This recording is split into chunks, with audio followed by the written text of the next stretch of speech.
Hi, this is Zibby Owens, and you're listening to the award-winning podcast, Moms Don't Have Time to Read Books. I'm also the host of Moms Don't Have Time to Lose Weight, and I'm the editor of the anthology, which you should run out and buy, called Moms Don't Have Time to, a Quarantine Anthology. All proceeds of that book go to COVID-19 vaccine research. And I'm the editor-in-chief of Moms Don't Have Time to Write, a new publication on Medium, and we're accepting submissions, so please send your personal essays there. And if all that isn't enough, you can follow me on Instagram at Zibby Owens, and my website is zibbyowens.com. Okay, now back to this amazing podcast. Helen Russell is the author of How to Be Sad, Everything I've Learned About Getting Happier by Being Sad. Helen was formerly the editor of marieclaire.co.uk, writes for The Guardian, as well as writing a long-standing column for The Telegraph. She now writes for magazines and newspapers around the world, including Stylist, The Observer, The Times, The Sunday Times, Grazia, Metro, Stella, and the I newspaper. Her first book, The Year of Living Danishly, Uncovering the Secrets of the World's Happiest Country, became an international bestseller and has been optioned for television. She has spent the last 8 years studying cultural approaches to emotions and regularly speaks about her work around the world, including at TEDx and in her hugely popular Action for Happiness talks. Helen spent 12 years in London, but currently lives in Jutland, Denmark, with her husband and 3 children. Welcome, Helen. Thank you so much for coming on Moms Don't Have Time to Read Books to discuss How to Be Sad. Thank you so much for having me. It's lovely to be here. I was dropping my daughter at school this morning and telling her what I had coming up, and she was like crying about going to school. And I was like, well, my first book is How to Be Sad. I was like, oh, maybe this is a good book for you. And she's like, I don't want to be sad. But anyway. It's hard. Yeah, I have 2 sick kids right now. And so it's this whole trying to say it's okay to be feeling like this. This will pass. This is part of life. Yeah, it's an ongoing process. I'm sorry about your kids. 2 at once. That's no fun. Yeah, it's busy. Yeah. Wow. Well, thank you for taking the time to talk about your book.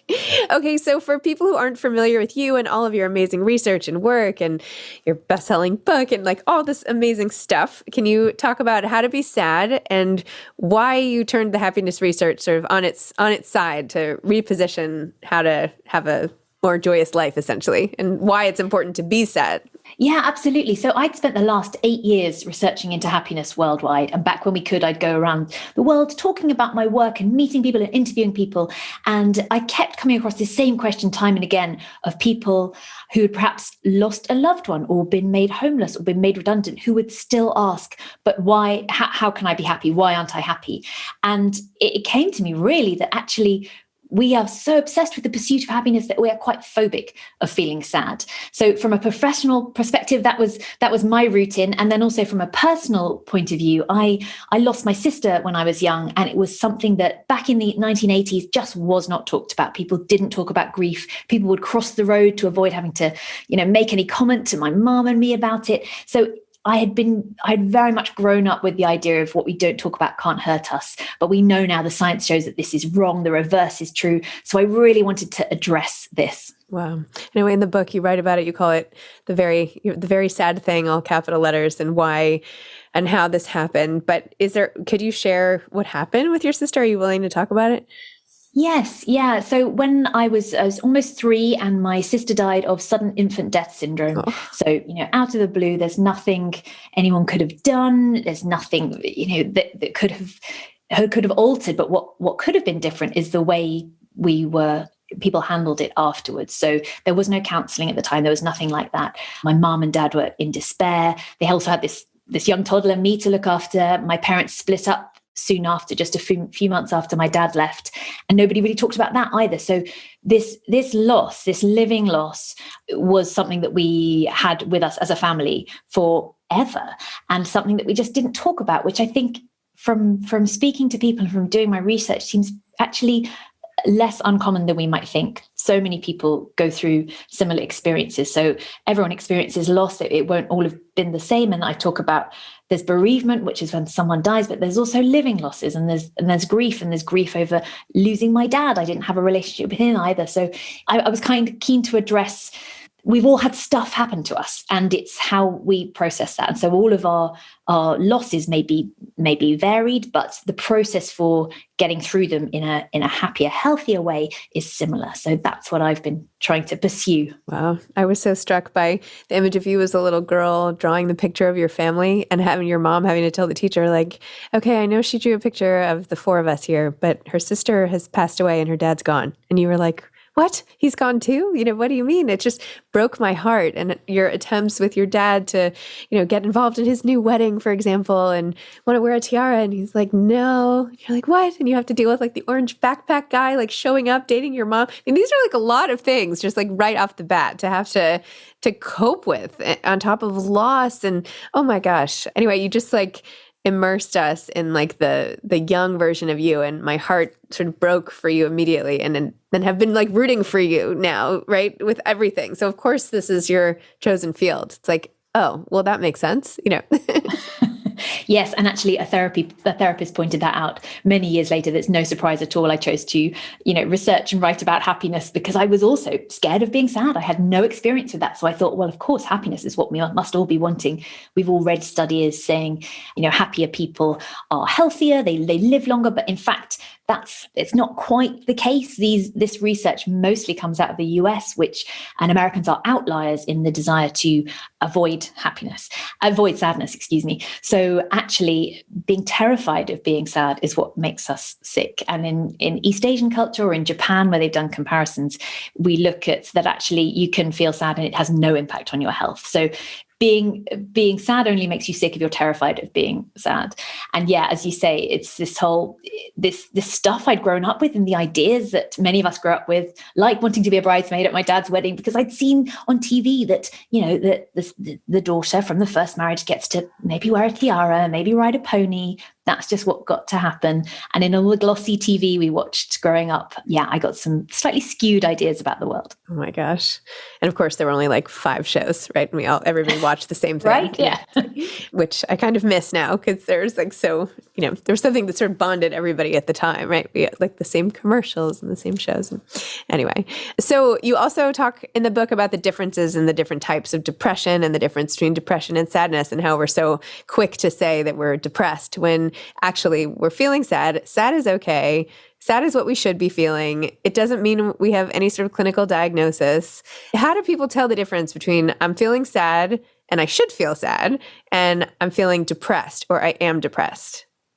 So this is super interesting. And not to minimize depression, I have experienced depression as well throughout the last 20 years, but depression is a chronic mental illness that needs help. But sadness is a temporary emotion that we feel when we have been hurt or something is wrong in our lives. So sadness can be awakening. It's a message that can tell us what's wrong and tell us what to do about it if we listen. And actually, studies show that if we aim to avoid sadness, even just a little, to the extent that many of us probably do on a day-to-day basis, we put ourselves at greater risk of normal sadness tipping into something else. So the actual diagnosis of depression comes from the American Diagnostic Manual for Mental Health, so the DSM, and this focuses on the symptoms rather than the cause. So it doesn't really bear in mind what's happened to you to get to this place where you may be feeling low.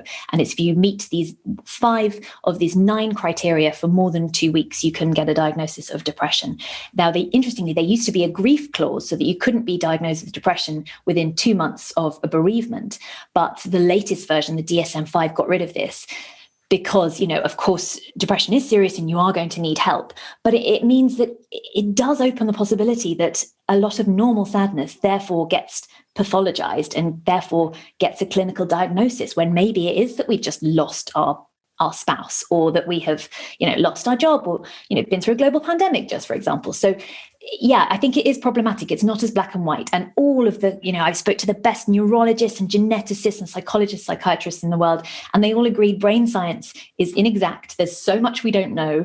So my rallying call really is just to open our minds a little bit and ask, what's happened to you rather than what's wrong with you, and not write off any kind of medication or talking therapies, but just thinking a little bit more broadly that actually a baseline for all of us has to be around coming to terms with and accepting normal sadness that we will all experience. And so why Why do we get sad? Like, what is the evolutionary purpose of sadness? Like, I understand anxiety, right? We're afraid, fight or flight. Like, it was to save our lives. We could run away from animals. I know all that stuff. But like, what is the purpose of us crying and feeling like we can't get out of bed, or, not being able to do anything because we're sad? Like, why have sadness? It's such a great question. So the tears part first off. So Charles Darwin famously said that there was no purpose in tears at all. But we know now that when we cry, we reduce our levels of cortisol. It soothes us because we are expressing our emotions. And sadness is that emotion that makes us stop in our tracks. It's like the ruminating time. It's very much problem solving. It makes us more creative because if we're happy, for example, we carry on doing that same thing to get the happiness. If something is wrong and we feel sad, it's that message to slow down and stop and think about, oh, maybe there's a different way I could be doing things. Sadness, it improves our attention to detail. It makes us fall less prey to the halo effect, whereby we think the beautiful and rich usually can do no wrong. And we are less prone to the fundamental attribution error, whereby we think people mean the worst towards us. So it makes us much more clear-sighted. It increases perseverance. It promotes generosity. It makes us feel more connected to the people around us. So we feel sad because it's a time when we need to stop, take stock, think, okay, maybe there's a different way I could be doing things, and to really sort of cement our connections to the people around us.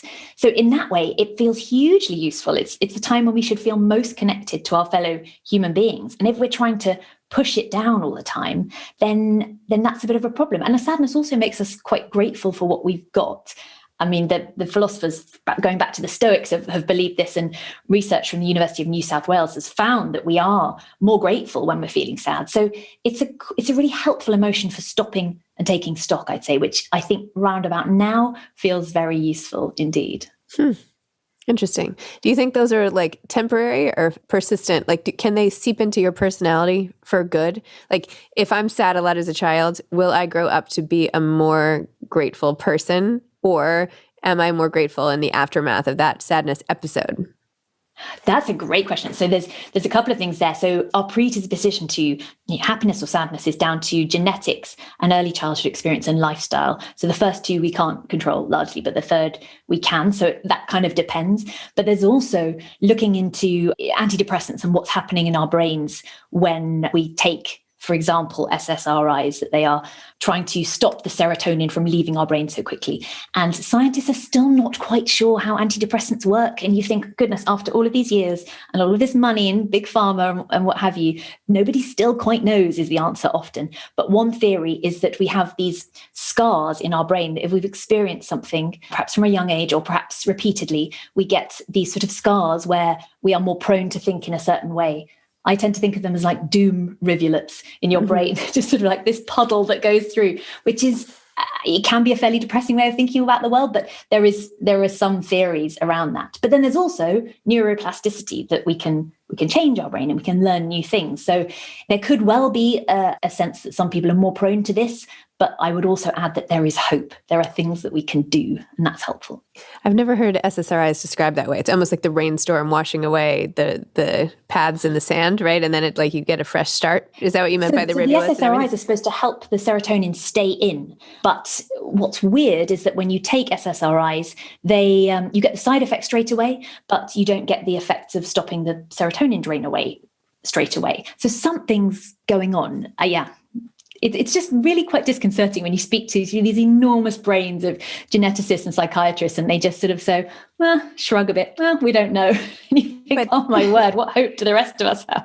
But they're in favor of them though. I mean, do they say that SSRIs then prohibit those other good things from coming as a result of sadness? Do you know what I mean? That's interesting. No, I think largely it's to generalize, but I would say that most professionals err on caution and would say, stick with what you're doing, but complement it with other things as well. So the neuroscientist that I have worked with on the book was Dean Burnett, and he's very much, both and just trying to try everything, because there's so much that we still don't know. So I guess if medication is working for someone, then they should absolutely stay with it. But for some people, medication doesn't work. And then you're thinking, okay, well, what else can I be doing? And for some people, medication may not be necessary because there are other things we can be doing to accept and understand our normal sadness before we get to that stage. I think part of sadness is that it's not, even though, as you're pointing out, of course, like it has good side effects, if you will, right? But in the course of a normal day, it's not very socially acceptable. Like my daughter can't go to school and cry all day because, she's like, my teacher will get mad, or you just can't. You can't like be productive if you are crying all day. You can't like go do your job if you can't get out of bed. You can't. So I don't feel like society is particularly well set up for big bouts of sadness at unpredictable times. I think that's really interesting. I think there's another couple of things there. So firstly, I guess emotional regulation that many of us don't learn as a child, that we may have been told if we fall down, oh, you get up again, or if we're scared, we'll be told, oh, there's nothing to be afraid of. We have our emotions minimized, and then we come to almost distrust them as children because we are told what we're feeling is not valid in some way. And it's so easy to do. If a child is sat, you're like, oh, don't cry, stop crying. But actually that might not be the most helpful thing to do, despite our inclination to want to make things better for our kids. We love them. So labeling that emotion and helping them understand that granularity of it is really helpful for kids. And if we didn't get that as a child, we can try and do that for ourselves as adults. But you're right in terms of culturally, rest and relaxation are not valued in our society. Activity is what is prized. And that is a bigger problem, I think. We don't measure our productivity by how many acres we harvest anymore. So our productivity and the amount of time we spend working becomes a proxy. And that is a problem, because perhaps there are some days when we are not going to be most effective. There's lots of interesting research into women's cycles and hormones and what different parts of the month we would be most effective at doing different tasks, which I find fascinating. But again, as you say, it feels sometimes like a luxury. You think, well, I have to get this done today. But I think there is much room for flexibility and trying to, adopt a bit more of an understanding approach that would help all of us to be more productive long term. So true. I definitely have days where I'm just like, I am too sad to work. I can't get anything done. I can't even deal with my computer. I can't sit at my desk. I am just, this day is a wash. But then the next day I have twice as much work to do. So, I don't know. So in terms I'm a big fan of the idea of if a day is really bad, you go to bed early to get it over with. And then you've got longer the next day. And that's always pleasurable. That's always nice if you can do that. What do you think we should tell our kids, or what do the researchers scientists say? I mean, I feel like the takeaway I've gotten and that I try to do is, instead of saying, oh, you shouldn't be scared necessarily, you're like, I understand that video must have totally freaked you out. I get it. However, there is no one hiding in the toilet or something like that. So you don't need to be scared because that thing is not happening. But I understand you feel scared because of the video. But maybe that's not the right tactic. Well, I mean, again, the researchers and the studies that I have read are around, again, as you say, it's not minimizing it, but it's saying, that would be really scary. If there was a monster in the toilet, that would be really scary. Yeah, fair play to you. But let's look together, and I'm glad that you told me about this, and let's think about this. And I think, trying to put ourselves in the shoes of a child and try and remember what that felt like. I mean, it's terrifying. My 4-year-old right now has chickenpox, which they vaccinate for in the US, and I'm so envious. But she's just miserable. Life feels awful, and so it's reminding her, that does suck right now. You won't feel like that forever. I know this is awful, and I'm really sorry about that. It's sort of sitting with that pain, which I do think, and I'm thinking back to ourselves as children, I do think that is a really helpful and would have helped you feel quite comforted in that time.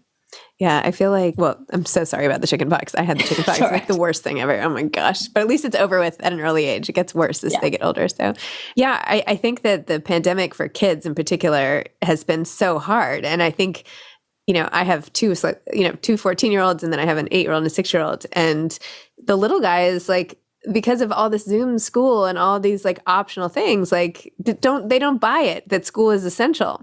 It feels like an option, whereas the older kids and everybody else and people our age or whatever, it's not a question. Of course, nothing changes school. But now they're like, after a year and a half of like, this week is remote, this week is not remote. It's very hard to be like, no, school is required. And even as a parent, it's like, what do you even do with that? Like, of course you're sad. You'd rather be sitting on your computer, like hanging out with the dog. Like, so it's hard. Yeah, that is a tough one. Yeah, feeling things are optional because of the last 18 months, everything's felt slightly optional. Yeah, it's really tough. And it's really tough. And that kind of, that connection and the whole, I think you often want to go to school, for example, to see your peers, and everyone's been lacking that connection over the last 18 months, which is so hard as well, especially at formative age. Oh my gosh. No, your book could not come at a better time, which is, good for you, I guess. Wait, so tell me about the process of the writing and the research and how you decided to structure the book, because you have, your own history, and then you tell it in a very narrative way, but then you mix it up with the experts and, just how did you arrive at this particular way to package up this content? And did you debate other ways and all of that? Well, my thing is I often, when I read a lot of fiction, I read a lot of nonfiction. Whenever I read nonfiction, sometimes writing's very good and very funny and everything, but there's no soul and there's no heart and there's no narrative arc and there's no, like, why do I care? Well done, you're being very funny and witty, but why do I care? And so for me, as a reader and as a writer, it's really important to have a story go somewhere. And it happens that my life in this case is a story that has gone somewhere. So I think I wanted to be honest about my own experiences, because I can't ask other people to do that if I'm not willing to do it myself. And also because part of my big kind of manifesto is shaking off the shame around sadness and apologizing for how we're feeling, which is something we're really good at in the UK. But just the idea, I'm sorry, I'm crying, or sorry for pouring out of this emotion, that actually that's not that helpful. So I felt that I wanted to share to encourage others to do the same. And that has been a really interesting response, that people have got in touch and shared their own stories, very personal often. But I also want there to be the science there as well. I am not a scientist, I am a journalist. And so for me, it was really important to speak to as many experts as I could, and then bring in some names from popular culture and some people who I've admired for a long time, who I think have dealt with interesting things in ways that we might not have expected. So I've got someone who, was addicted to drugs for many years. I've got people who've been through bereavements, trying to really understand the different experiences that I may not have had, so that I can sort of offer those up as well and try and understand the things that underpin all of them, because there are some universals that I think we could all benefit from. And then when did you decide to start your podcast, How to Be Sad, which, by the way, I listened to, and I was like, ooh, I love how she did her introduction. And I'm like, how can I change my introduction? I don't know, maybe I need like this cool British voice that you have going here or something. But I will happily. So the book I really wrote before COVID-19, and then finished off the final edit during the first lockdown, actually. But during the lockdown, oh my goodness, well, I missed people. I mean, as you must have found also, it's just, that is part of what gives me energy, is talking to people and having long form conversations and meeting new people. I just hadn't done it. I mean, I got a new neighbor and I was so giddy with excitement at meeting someone new. And I thought, I can't put all of this on this poor guy who just moved in next door. So I thought, I know, I'll start a podcast. And it felt like, because the book was coming out, it felt like I had something behind me to just say, it's not just that I'm just being incredibly curious. It's let's carry on this conversation. And so that's been really interesting, and speaking to people from all walks of life. And it's a great excuse to say, actually, I've always wanted to speak to that person, and let's have a conversation. Totally. To just get an hour with someone is a real privilege. So that's been fascinating. And yeah, we just started series 3 and had some amazing guests like Desmond Tutu's granddaughter and daughter. And yeah, I've got a rock star coming up this week. So yeah, it's a lot of fun. Wow. Okay. Well, this is now my new favorite podcast. So I'm very excited. I'm super interested in all of the stuff you're doing. I was like a psychology major, but just from a personal standpoint, like I find this research and all of it just so completely fascinating. And the fact that you sort of explore this underexplored area, I found to be just like, and the way you did it too was really, really great. So like, what have you been sad about lately? That's a great question. Well, I still miss friends and family. So things are opening up a little bit where I am. I live in Denmark right now. And so I'm getting to see family a bit, but not much. I mean, there's people I haven't seen for 2 years now, and that's really hard. And, best friends, and my kids are not growing up near the people who we thought were only an hour's plane ride away, suddenly that distance really stretches when you can't get to people. And, life is hard. I think that's what really taught me a lot as well, is that I started researching into happiness, and I tried to live Danishly, and I tried to adopt all of these happiness principles. But at the core, it's about connections. Like, our personal relationships are one of the key indicators of happiness worldwide. So if those parts are compromised, that's a massive hurdle. And that's something that is an ongoing process of trying to work on and trying to build that up again. So I have lovely friends near where I am now, but I think I'm missing people and those personal connections quite a lot right now. I'm sorry. I totally know how you feel. And wait, the Year of Living Danishly, your best-selling book prior to this, is now a TV show, or it's in the works or something? Tell me about that. It's been optioned. Okay. So, TV land, who knows what will happen? Yeah. There's a lot of meetings where people say nice things. So we shall see. Got it.